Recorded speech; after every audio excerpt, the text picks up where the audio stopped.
Hi everyone, I'm Suzanne Lyons, president and producer at Snowfall Films and partner and instructor at Master Talent Teachers. In this three-part video series, I'm going to be looking at the topic of the importance of having and getting a mentor. I feel very strongly about this topic. I feel that everyone at every level and every facet of our industry should have mentors. In this video, part one, I'm going to focus on why should we have a mentor? What is a mentor? Who makes a good mentor? So firstly, why have a mentor?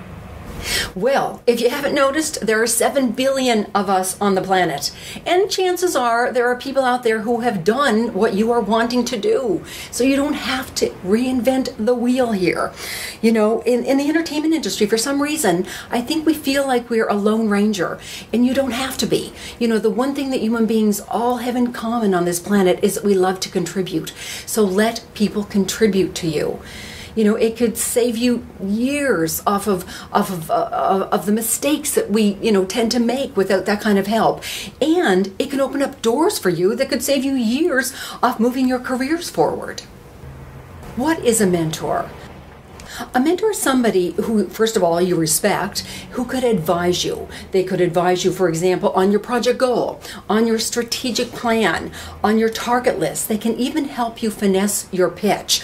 You can also request guidance from them on areas where you might be stuck. They are, in a sense, like I said, an advisor. What they are not is a coach. It's very, very different. So please don't confuse the two. Don't expect them to be a coach. A coach is somebody who is there, well, let's say to kind of kick your butt, like a sports coach or an Olympic coach or a career coach. For example, with a coach, if you're promising to write 5 pages today or send out 20 headshots or what else? You make 5 phone calls, for example. They're there to hold you accountable for that. That's their job. That's not the job of a mentor. Okay, the job of a mentor is an advisor. Very important that you get that distinction now. Who makes a good mentor? Well, once again, definitely somebody that you respect who can advise you. And it's not necessarily somebody who does what you do. For a writer, let's say, for example, it could be someone who is the director of development, or a reader, or a producer. For an actor, it may not be that agent or that senior actor. It could be the supervising producer of that TV series that you love. The other thing too, what makes a good mentor, it may not be the big name, because I know that's what you're thinking. Sometimes the big name, they may be too busy and not be able to give you the attention that you're wanting. I would recommend that you come up with an A list and a B list. And the A list is kind of that wish list of those 4 or 5 names, the big names, and then 4 or 5 names that I would call the gettable names, okay? When I was shooting my YouTube series, I had the pleasure of interviewing writer, producer, director Heather Hale. And she has had many mentors over the years and has been a mentor many times. And we discussed at length this particular question of who makes a good mentor. And here's a few clips from that YouTube series. Cool. And I would encourage people to, I make a hit list of the 10 people. And it could, maybe you have different hats. I'm a writer, director, producer. So maybe as a writer, Ivan Reitman's at the peak of my, top of my list. Or maybe Chris Nolan as a director, which, it's pie in the sky. Maybe it'll never happen, but what the heck? Sherry Lansing, who ran a studio, 20th Century Fox, Paramount. I shot in the dark and got through to her, got on the phone with her, and she was amazingly generous with me. So I encourage people to shoot for that pie in the sky person, but don't have a list of 10 pie in the sky people. Okay. Go ahead and don't let the people around you tell you you're reaching too far or you're out of your league. Go ahead and put that pie in the sky person, but then also pick some low-hanging fruit. People you can actually get to. I went to a PGA conference recently on video games, and I took every single one of them out to lunch because I wanted this one mentoring me on social media games, this one mentoring me on how to get into electronic arts. Each one of them on how do I crack this nut that I'm not familiar with.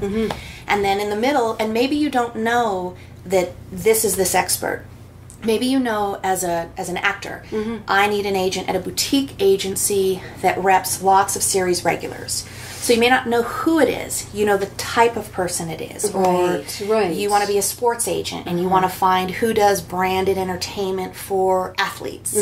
So you begin to know, I need a Fortune 500 company. I need an agency that has only 8 agents. Yeah, this is great. This is very cool. So try to begin to kind of fragment your hit list into a pie chart of these are the skill sets I'm missing, or the technical outreach in my web of relationships of who I need, and this is a gap, and I need to build that. Right. And I notice sometimes too is who is the person who might have more time too. Maybe that person, maybe the senior VP of development, at the studio, for example, is going to be so crazed and so busy that maybe it's the story editor. Yeah. 3 levels down, or the director of development as opposed to the senior VP of development.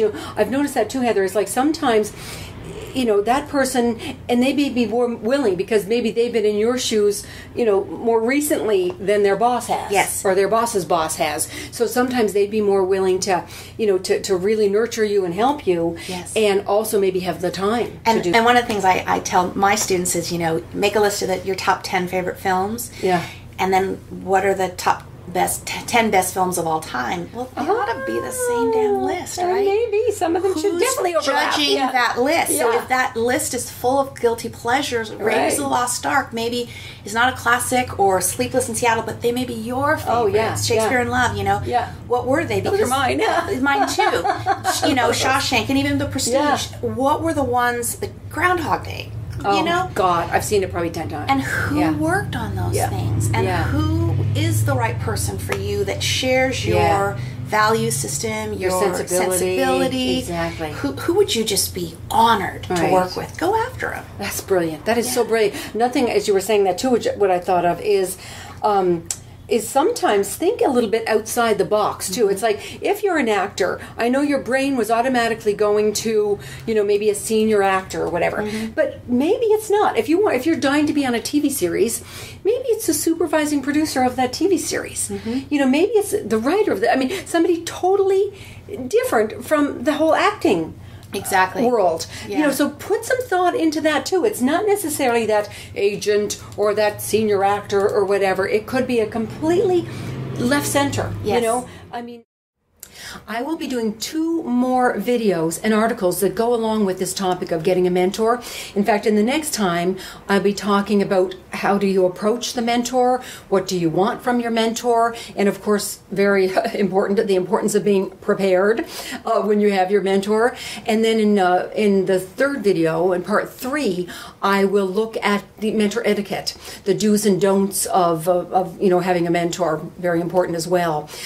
So in the meantime, though, if you decide to go out and start, moving forward on getting a mentor, just a couple of things I want to mention here, and that is, when you're approaching them, it's essential that you look at this and treat it as a business arrangement. Okay, this is very much a business arrangement, so keep that in mind. And also, please make it easy for them to say yes.